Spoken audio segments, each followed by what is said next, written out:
asshole is unbelievable."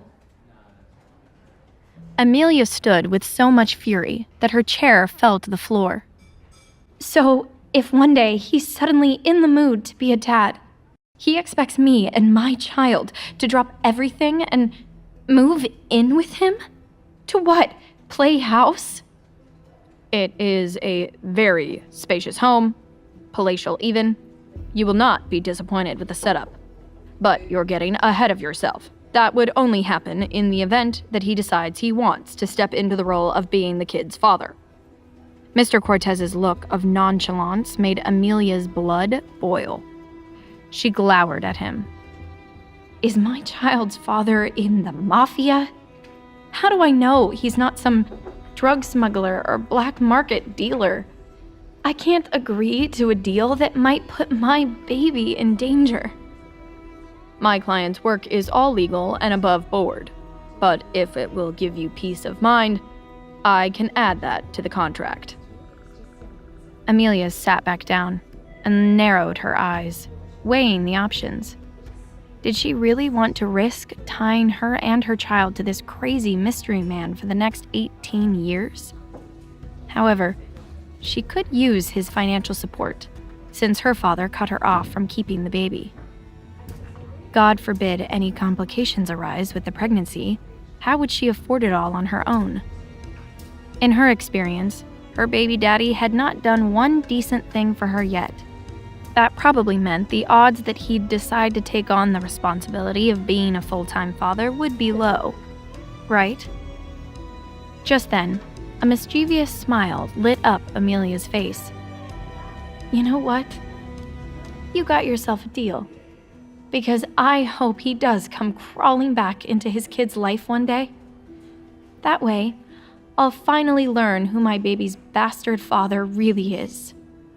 And if he forces us to move in with him, he's going to regret it, because I will absolutely make his home life a living hell. So, where do I sign?" Part of Amelia thought her child's father would show up the day she gave birth to their healthy baby boy, Max Riviera.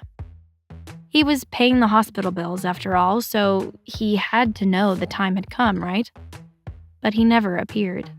In fact, 6 years passed in the blink of an eye, and Max's father never made a single attempt to contact Amelia. And that was fine by Amelia, because she gradually forgot about him with time and settled into a simple but sweet existence with her son, who was now 5 years old and the center of her universe.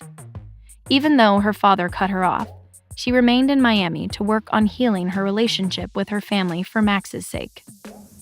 Over those 6 years, she worked hard to juggle single motherhood with college and graduated with her degree in modern languages and an impressive internship with Miami's Council of Foreign Affairs. With Max's living stipend and her work as a translator, she managed to afford a small apartment for their family of 2. The building was a little rundown, and the landlords rarely fixed anything, but they made it a home nonetheless.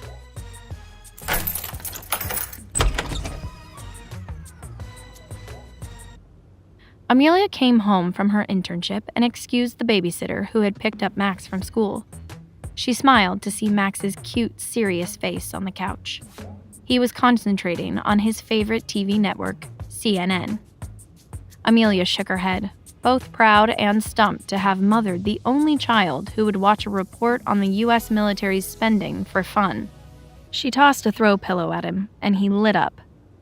"Mom, you're home!" He patted the spot on the couch next to him, and Amelia plopped down and ruffled his hair. "Max, how about we change the channel to something more age-appropriate?" Keeping his eyes on the screen, he spoke matter-of-factly. "You're an adult. The news is appropriate for your age." "I'm talking about you, smarty pants." Snapped the remote, and Max spun around. "Hey! Look, this show plays funny clips of pets that misbehave." Amelia was already laughing at a dancing parrot on the screen. "Mom, no! This show is like for babies." There was nothing more humbling than being dissed by a 5-year-old, and Max humbled her daily. Amelia often questioned who the adult was in this relationship. Somehow she gave birth to a tiny intellectual with a high IQ. But she felt lucky to have a son so sensible and well-behaved, though stubborn as a bull. Amelia tickled Max, and he giggled despite himself. "Give your poor mom a break. I worked hard all day doing boring grown-up stuff. Watching videos of tiny cats bullying big dogs brings me joy." Max surrendered. As much as he liked to poke fun at his mom, he loved her fiercely. They were 2 peas in a pod. For the last 5 years, it had been the 2 of them against the world.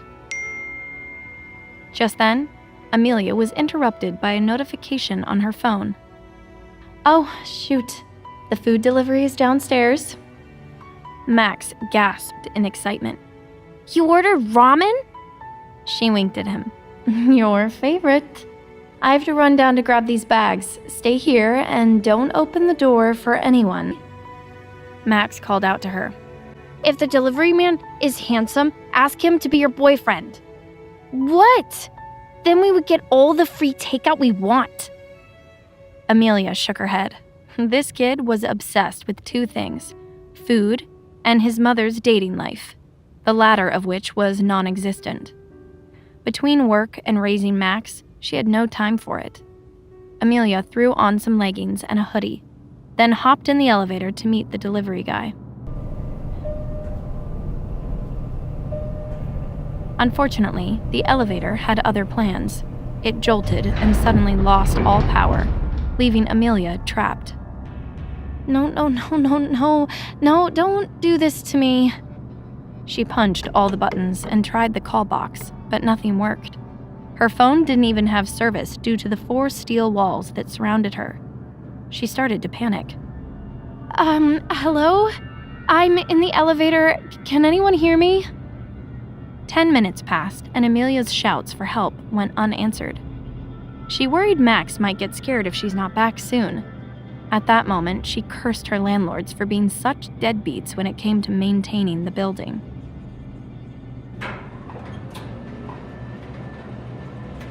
Another 10 minutes later, the elevator finally came back to life, and Amelia rushed straight to her apartment.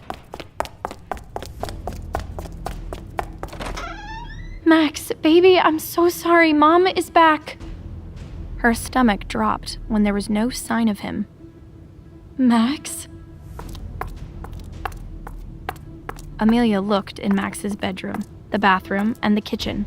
She even ransacked the closets. He was nowhere to be seen or heard. A bad feeling shot through her bones. "Max, if you're hiding, come out this instant. This isn't funny. You're scaring me." Amelia ran out into the hallway and bumped into her neighbor. "Oh, Wanda, have you seen Max?" The old woman looked confused to see her. "Oh, you're here. I was just outside and saw Max get into a black car. Sorry, I assumed you were in there with him." "Oh my God, Max!" Fearing her son had been abducted, Amelia bolted out of the building. When she reached the street, a row of 4 black luxury cars were parked outside her building. Their windows were tinted too dark to see inside, so she ran up to one and banged on the car. Max, baby, are you in there?" Touched Amelia's shoulder, and a man's familiar voice sounded behind her. "It's okay, Miss Riviera. Max is with us." She spun around to find a familiar, stern face looking back at her. It took her a second to place him, but when she did, her panic spiked again. "Mr. Cortez!" It was none other than her least favorite lawyer. "Where is my son?" "Your son is safe, Miss Riviera. I promise." He spoke gently, hoping to reassure her, but she was on high alert. "I want to see him now. How dare you take him anywhere without my consent? You just went into my apartment and abducted him? Mr. Cortez crossed his arms. We were concerned for his safety. When we went in, we found the boy home alone, with no adult supervision. Amelia's eyes were wild, as if she might attack him at any moment. The elevator broke down with me stuck inside. I couldn't get to him, but that still doesn't give you the right. The lawyer backed down and softened his voice. You're right. I'm sorry if we scared you. We weren't going to take him off the premises without notifying you, but when I tried to call, I was sent straight to voicemail. Amelia looked him dead in the eye. Where is Max? I want to see my child right now. The lawyer gestured to a nearby limo. Max is in the middle car. He is getting acquainted with his father. Amelia's eyes flew open wide. I'm sorry. Did you just say his father?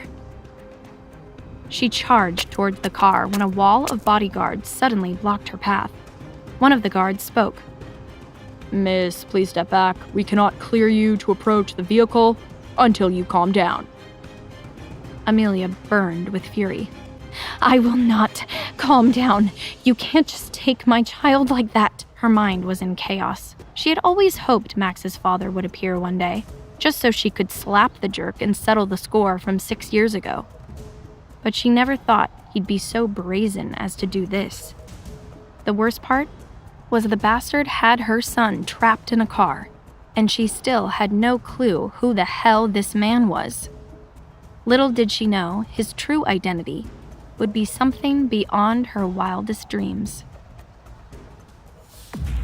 To know more, listen to the audio series Heir in Hiding, only on the Pocket FM app.